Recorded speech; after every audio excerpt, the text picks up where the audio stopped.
Hey guys, how's it going? James here from Audio.etc. If you watched part 1, you already know what this video is going to be about, but in case you just stumbled across this one out of the blue, basically I'm working on a BMW X5, which is a really labour intensive vehicle that has a lot of work that needs to be done to it just to have its stereo replaced, and I'm also doing a bit of an amplifier reinstallation as well.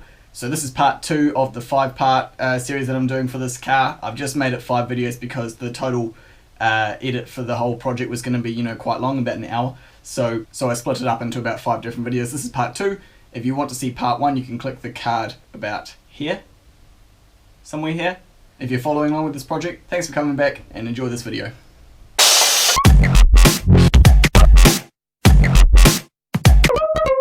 Just went down to the shops, got myself some energy, feeling alive, feeling ready to do this. Got the capacitors. Had to go down to JK Electronics to get these because we didn't have them in stock, or we didn't have any of them left. If you're curious, so the capacitors I'm using are 4.7 microfarads, bipolar. Bipolar is the important part because obviously you guys know that the signal that a speaker gets is AC, so it goes back and forth in polarity, so you have to get bipolar ones. If you get regular old capacitors, then the tweeter will only go when the AC signal is going in one direction, so it'll sound really weird. I don't know if it even works actually. So bipolar capacitors, I'm using 4.7 microfarads. That seems to be the right amount of farads to high pass them at the right length, at the right frequency. So now I'm going to wire them up. Oh, and also, so I'm going to put these on the positive side of the tweeter, I think. Yeah. I don't think it really matters what side of the tweeter you put it on, because obviously the current's going back and forth. As long as you're consistent, I think it matters. I'm going to elect to put these in line with the positive side of the tweeter, and then obviously once those are in line, the tweeter wires will go back into parallel with the woofer wires, and then to the ISOs up to the head unit. So that's what I'm going to do now. Yeah.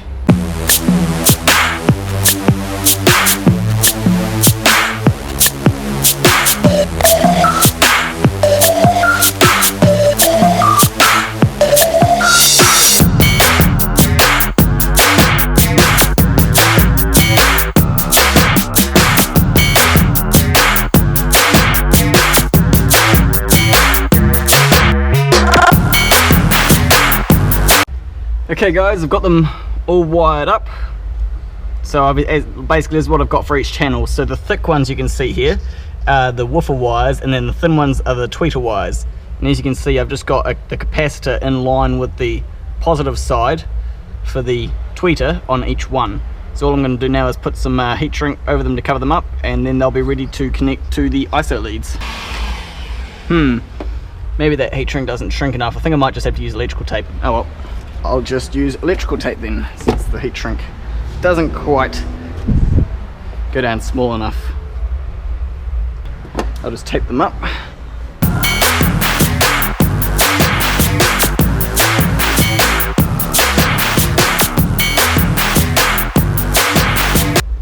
Oh, we also discovered that the rear right tweeter doesn't go. We think it's blown, so that's okay. It's wired up anyway in case they ever do replace it. There we go, and now around there and around that one. There we go. Got my 4 channels, and I know that the ones obviously with the big fat capacitor in line are the tweeter wires. Simple. So now I can not that one. This one here. Oh, by the way, I got this part secured that I didn't show you before. Just got some nice adhesive foam stuff, which is kind of like sellotape, but it sticks really well, and that's just holding that up there out of the way. And I also got the aerial cable run. I ended up using a 2-meter one. I haven't cable tied it yet, but I will, because I want to make sure it all works before I cable tie, just in case for some reason this little aerial cable here isn't the one I need, in case it's like diversity tuning or something like that. I'm pretty sure it is the right one, but it's always good to make sure. And then that cable will get cable tied along here, and I couldn't go just straight down like that because obviously that panel completely covers that up and seals it, and the only way cables can get in and out is over in this corner here. So the aerial has to run all the way down along there. Cool, now I can solder these I'm just going to chop it off. I was thinking about putting a plug on there, but I was like, oh, nah, like who's going to ever, you know, plug anything else in there? So I'm just going to chop these off and solder them straight to these wires.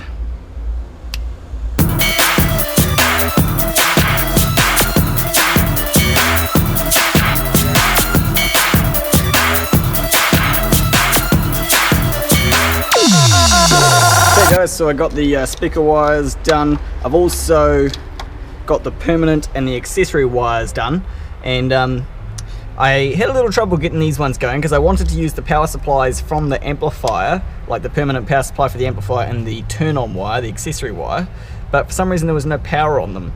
And I tested all the big fuses and the fuses over there and they were all fine, and it took me a wee while to figure out, but I actually found over here, if you can see, which you can't, but there's these two fuses on the end here.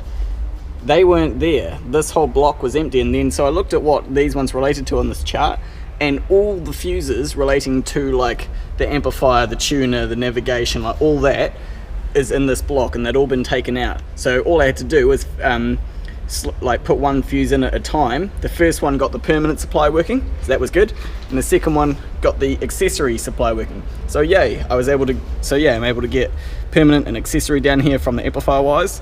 Illumination I'm going to be able to get from the back of the light, which is just here, and I'm going to be able to get reverse from there as well. Obviously illumination will go to orange, reverse will go to purple, blue is going to be my remote wire for the amplifier turn on. And I'm pretty sure I'm not going to have to worry about a remote turn-on wire for the aerial, because I mean I'm just going on a hunch here, but I've got a feeling since the tuner is going to still be plugged in, that's got all these wires coming out of it, and I'm sure one of these will turn like the aerial amplifier on for me, so I won't have to worry about it. Hopefully that's the case. We're not going to know until we plug the head unit in and test it for AM and stuff like that. So yeah, blue will be that, orange will be illumination. And then I'm going to have purple black spare as a spare wire if we ever need to add anything on later on. So yay, getting there.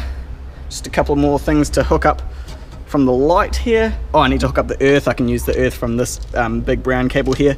And I'm going to earth it at that cable, but I'm also going to try and earth it up by the head unit so it's a nice short one and not too long. But having the earth in the loom will also shield it a wee bit from any noise. So yeah, that's where I'm up to.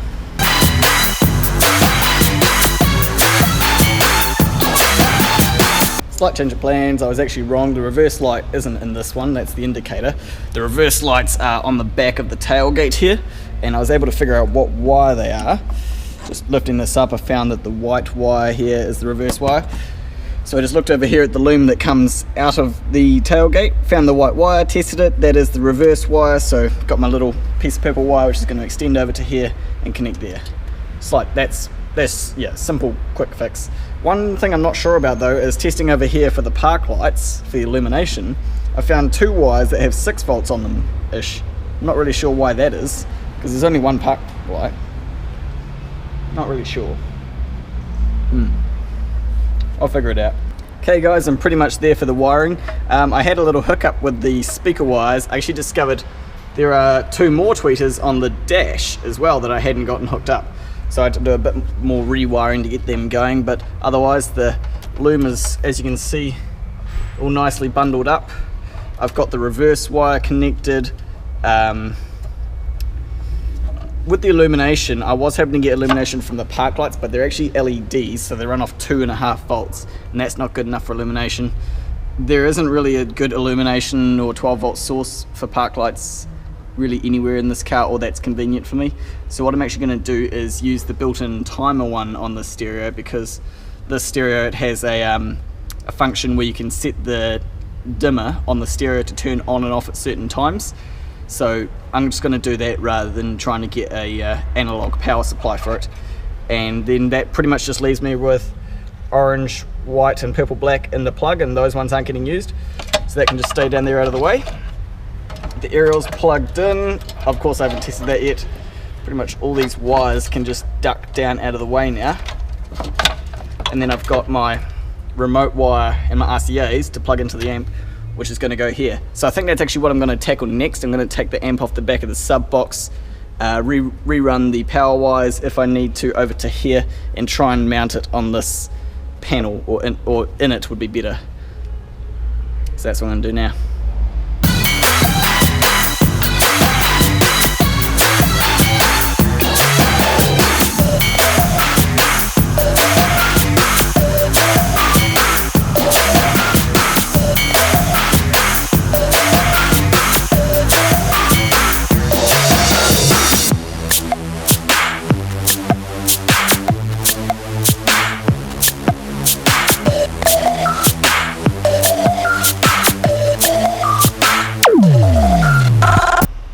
Okay guys, so here's what I plan to do.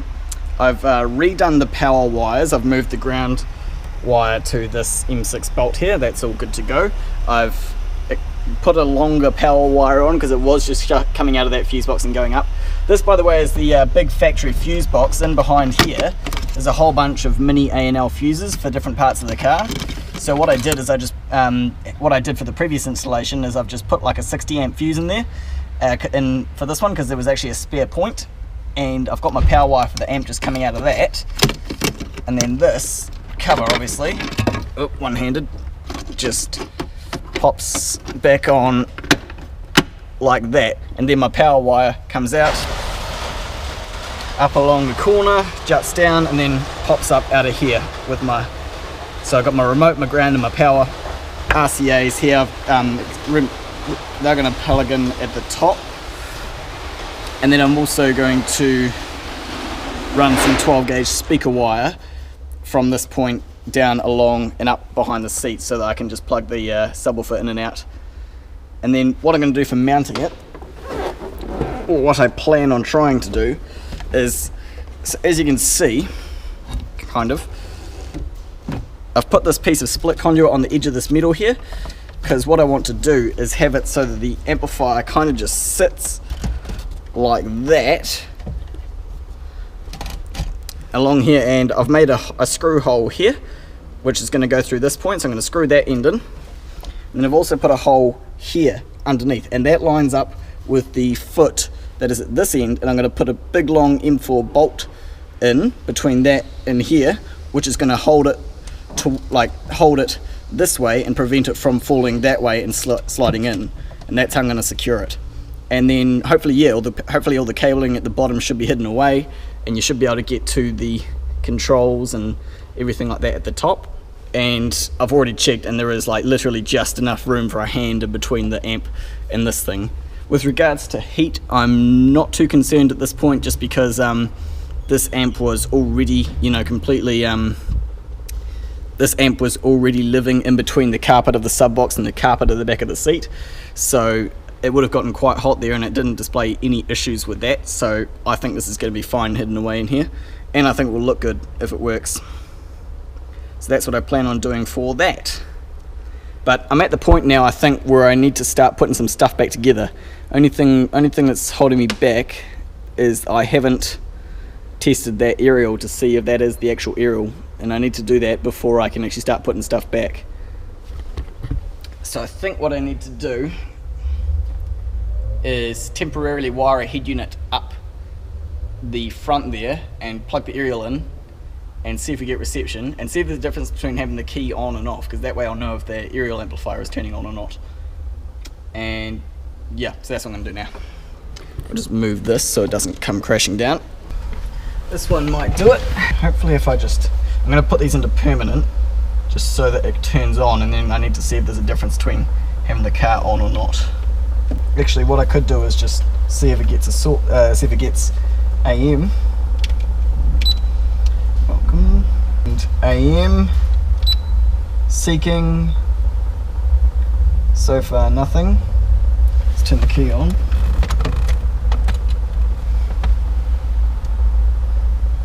Oh! It stopped on 1503. Sweet. Okay, let's plug a speaker in. This is what I hoped would happen, is that with the key on, the aerial amplifier powers up. That's 1503. So if I turn the key off. Yep, there it goes. Turn the key on. Amplifier turns on. Yep. Awesome, that's good. That means I have got the right aerial. Sweet. So that means I can start putting the boot back together, because I've got everything that I need up here. I've got my speakers, got my accessory, my permanent, my remote wire is up here for the amplifier. Reverse is on the purple one. I haven't got illumination, but I'm using the built-in timer, and white and purple black do nothing.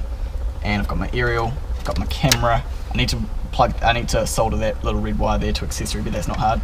And then got my subwoofer RCAs sorted. Sweet. I'm going to put the boot back together a wee bit now. It's past my clock out time now, so I'm going to try and get some work done and then go home. And I'll see you guys then. So I'll just keep working, and I think the camera will probably either run out of battery or memory at some point, and then after that I'll see you guys tomorrow.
One quick last little bit before I clock off. It's 6:15 now and I'm still going. Amplifier's in, as you can see, not going anywhere. It's a wee bit loose on the right hand side, but I think it's all good. It's got a screw up here supporting it. It's sitting on this plastic conduit, so that's protecting it from scratches and stuff like that. And then I've got that 4mm bolt I talked about, which you won't be able to see it because of the angle, but that goes through and then hooks from the other, grabs the other side of the foot, like that one of this thing, and pulls it towards it so that it can't slip back down. And now that cover should just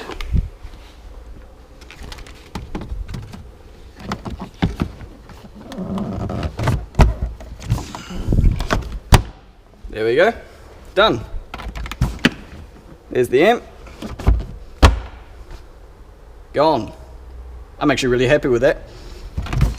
I put this side of the bracket thing for the OEM stuff back in just because I thought it kind of added to it a wee bit. Otherwise it was just a great big empty gap here. But nah, looks good. I think that's done well. Good way of hiding an amp. Sweet. I haven't put the C, B and A pillars back on yet, but I think that's going to be a job for tomorrow. I just wanted to get the boot finished and back together tonight, and I can successfully say that I've done that, so I'm happy. Catch you guys tomorrow. So that's it for part 2 today, guys. Obviously there are 3 more. I know I'm getting a bit repetitive here with these little intro and outro bits at the beginning and end, but I'm just recording them all at the same time. You've probably figured that out. But as I said at the end of all my videos, guys, thanks for watching. Have a good day. And in case you didn't see them last time, here are some teaser photos of what it looks like all finished up.